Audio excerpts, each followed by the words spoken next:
Hey, what's happening, all you pirates out there? I'm Duuz-Diz-Din, and I'm coming at you with another chapter review of One Piece. This time it's chapter 957, titled Ultimate, as we pick up with the opening. Color spread is beautiful, great visualization. I love seeing the Straw Hats together because that's very much in short supply nowadays. Just like the past few hundred chapters have just been them all separated, and it's always nice to see them together. But in the story proper, we open up with Sakazuki talking with Fujitora about the whole situation, about how the Shichibukai system is being completely abolished, and how Fujitora is probably very pleased with himself. So Sakazuki's actually feeling a little bit bitter about it. However, Sakazuki also makes it known that with the fact that Big Mom and Kaido have joined each other in alliance, it was probably not the best time to get rid of their biggest guns, as it. Fujitora feels that it might be the second comings of the Rocks Pirates, which was alluded to that Big Mom and Kaido were part of that group previously by Garp. But, Fujitora stands by the fact that he feels that it was necessary, and he has faith in Vegapunk's SSG program for the most part. But, Akai, really feels like it's when it rains, it pours. We then cut to a meeting of the various higher-ups of the Navy, all meeting and having a little sit down with I always forget this guy's name. Brand New, I think it is. I don't know. Green-haired dude who usually gives out the bounties and all that. And for the most part, we have a lot of docking by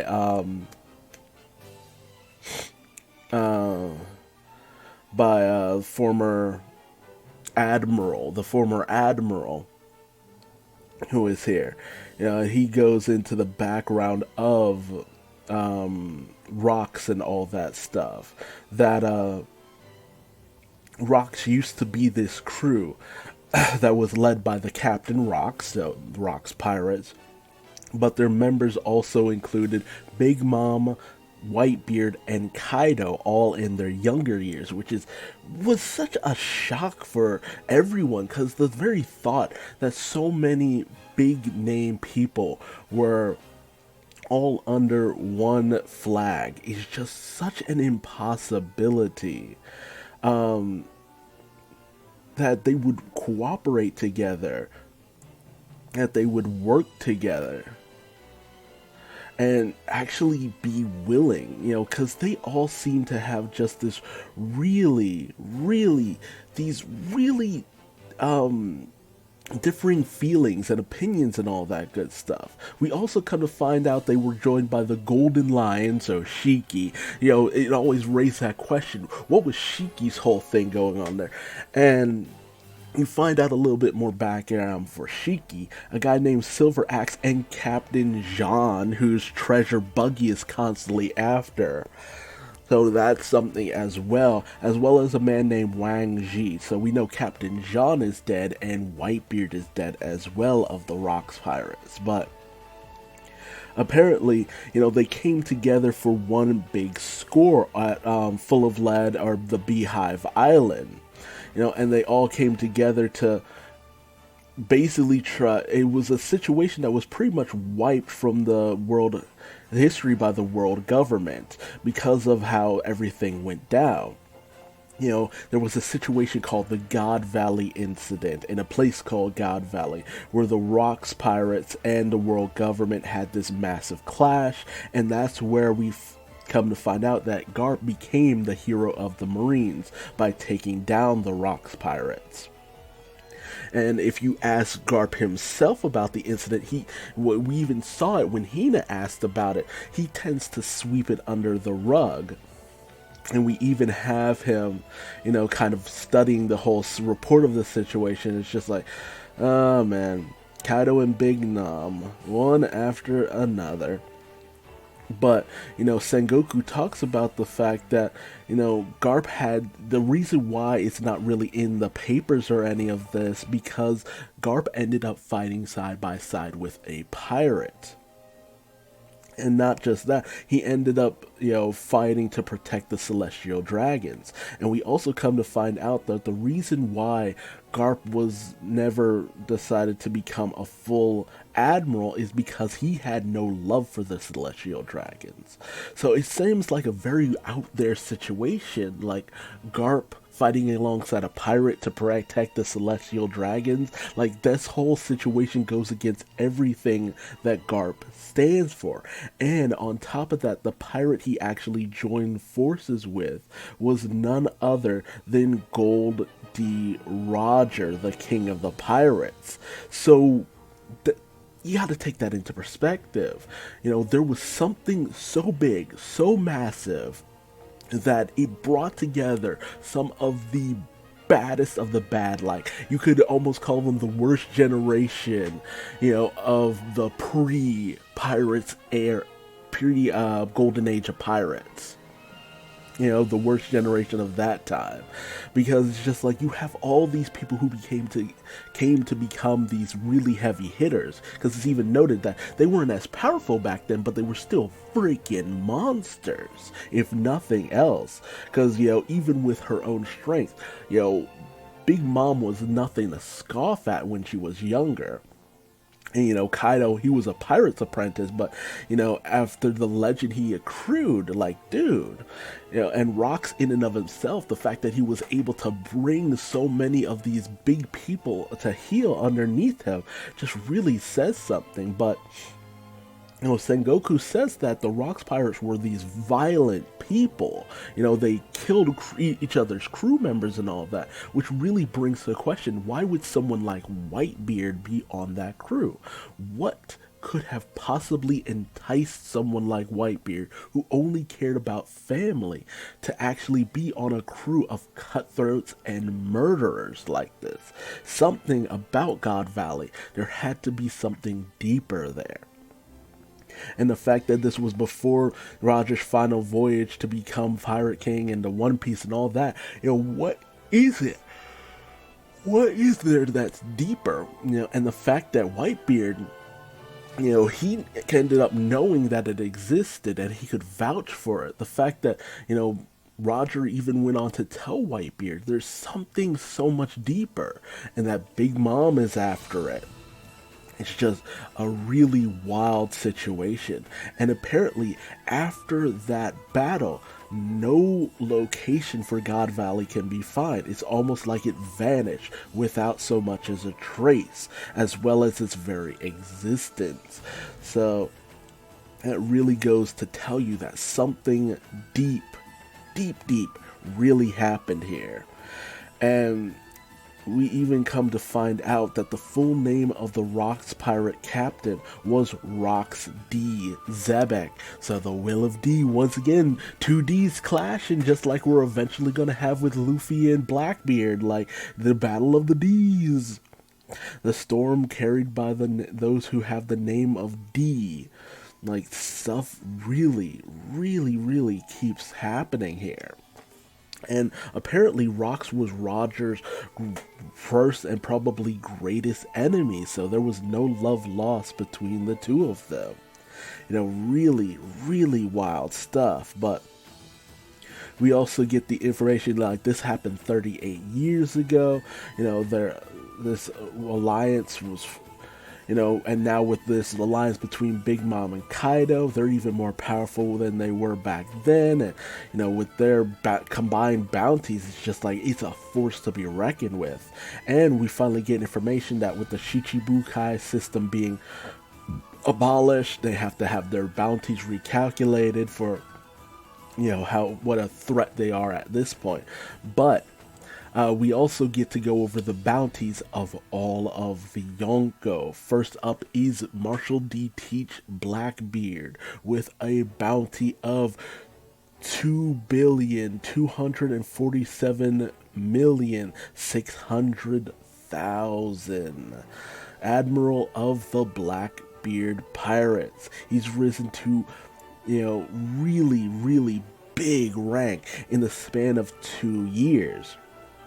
And he's leading the Beehive Island where that alliance was held. So a lot of people are thinking that there has to be some connection between Rocks and Blackbeard. It has to be something like that.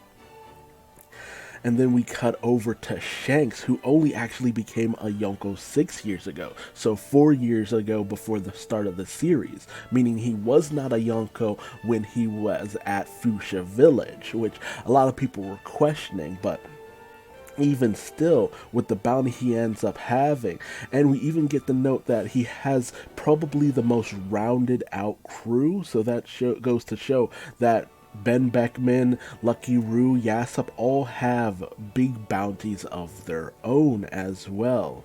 But red-haired Shanks, leader of the red-haired pirates, with a bounty of 4,048,900,000. Like, dude, in the span of only 6 years, he has that big of a bounty that is in the 4 billion category. That is absolutely insane. And then we cut over to the ruler of Totland herself, of the Big Mom Pirates, with a bounty of 4,388,000,000, is Charlotte Linlin, Big Mom. And a lot of people kind of look down on the fact that her bounty is bigger than Shanks, but you gotta go by the fact that it's the same situation with Luffy and Kid. Kid has a higher bounty than Luffy because he starts a lot more fights and confrontations. He's a general more threat to the public at large. Shanks is not the kind of person who would go about just causing mass destruction and hysteria. But Big Mom very much is. Like, these are the people who will start a fight no matter what. And then we cut to the last of the Yonko, with the highest bounty in the world at the moment. Leader of the 100 Beast Pirates, the Viceroy 100 Beast Kaido, with a bounty of 4,611,100,000, the highest bounty of them all, of anyone living at the moment. And with the fact that they can't deploy the Shichibukai, with Big Mom, two of the highest, most wanted people in the world, having allied themselves, it is about to be a knockout, drag down fight. They have to rely on the Vegapunk Special Science Group, the SSG. But, in order to kind of put things into perspective, they also show off the bounties of the, previous two highest bounties in the world, namely the bounties of the captain of the Whitebeard Pirates, Edward Newgate, Whitebeard himself, with a bounty of 5,046,000,000, and the captain of the Roger Pirates, Gold D. Roger, the Pirate King, with a bounty of 5,564,800,000. Dude, those numbers are insane. The insanity of it all. Like, even in terms of Luffy's bounty, he is barely a blip next to these guys. Yonko Commander is one thing, but it really puts it into perspective that at most he might be able to get on Blackbeard's level, but the likes of Big Mom and Shanks and Kaido, they are on a completely different level. But again, Blackbeard's only been at it for a couple of years, so he still has some time to become a real menace. But Shanks, the way he came up, like, dude, I wonder how Shanks rose to the ranks of Yonko. It really makes you wonder. And what were they called beforehand? Because, Shanks is like the youngest, one of the youngest of them all. So it really kind of makes you wonder how Shanks did to be able to, come under that power. Because we don't know too much about how Shanks operates and what he does. But with the fact that, Kaido and Big Mom have allied, they have to really kind of, be on the lookout for them, because in terms of either Whitebird or even Gold Roger, they kind of, that alliance kind of eclipses, both of them. So it's kind of like, you have to wonder what's about to happen in the country of Wano, what's going on. But maybe we have to mount an assault, but Sakazuki comes in and it's just like, yep, nope, no way. We do not have the manpower to go up against the two of them combined, Sengoku. But, Sengoku was just laying it all on the line for the young whippersnappers, letting them know the whole situation, because this is what they'll have to be dealing with. But, dark times are ahead, bad things are about to happen. But Sengoku does make note that, Whitebeard, Roger, Redhair, they all were very fond of Odin, the samurai from Wano. And they kind of wonder, what was his deal? What was the connection there? What is it that, drew so many powerful people to Wano? Hell, Luffy is there as well. Odin had to have something deeper about him that really kind of stuck out to all these powerful people, because Wano seems to be the land of a maelstrom, and Sengoku feels that this is not a coincidence. Something deeper is happening in the land of Wano. But that's all I really have to say here. I really just wanted to gush about those bounties. Like, dude, after all these years, we finally get info on the bounties, and they're ridiculous.